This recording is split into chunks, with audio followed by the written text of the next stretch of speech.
네, 어제 대한민국 민주주의에서 있을 수 없는 매우 불행한 사건이 발생했습니다. 이재명 대표에 대한 테러 행위는 명백한 민주주의에 대한 도전이고 민주주의에 대한 위협입니다. 더불어민주당은 이번 사태에 대해서 수사당국이 한 점의 의혹도 없이 빠르게 수사해 줄 것을 거듭 촉구합니다. 그리고 이러한 일이 재발되지 않도록 여러 가지 안전에 관련된, 특히 유명 정치인들의 안전에 관련된 조치에 대해서도 치안 당국에서 대책을 마련해 줄 것을 촉구드립니다.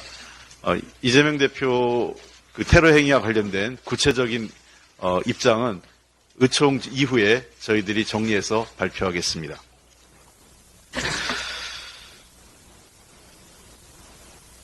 어제 정부는 국무회의 시간을 오전에서 오후까지 변경해가면서 김건희 여사 특검을 비롯한 이른바 쌍특검에 대한 거부권을 바로 처리하기 위해서 모든 수단을 강구했었습니다. 정말 어이없고 도저히 묵과할 수 없는 행태입니다. 연초 국무회의는 정부의 업무 시작을 사실상 알리는 행위고 대통령 주재에서 국정 전반에 대한 논의를 해야 될 국무회의가 오직 김건희 특검에 대한 거부권 행사를 위해서 시간까지 조정됐다는 것은 도대체 이 정부가 일을 하려는 것인지 김건희 여사 방탄에만 몰두하는 건지 이해할 수가 없습니다. 최소한 국민의 70% 가까이가 특검에 대한 찬성 여론을 감안한다면 국회의 결정, 특히 여당을 제외한 대부분의 야당이 함께한 다수의 결정에 대해서 고민과 존중의 자세가 필요합니다. 그러한 숙고의 시간을 거쳐서 재의결 절차권을 요구하는 것이 일반적인 상례입니다. 국회가 의결한 지 10분도 안 돼서 대통령실 대변인이 거부권 행사하겠다고 얘기하는 것은 오만과 독선입니다. 오직 빨리 거부권을 행사해서 국회에서 재의결 처리를 통해서 총선에 이 문제의 영향을 최소화하는 것이 목적인, 오직 총선에만 정치적 목적을 갖고 있는 대통령과 정부 여당의 태도에 매우 유감을 표명합니다.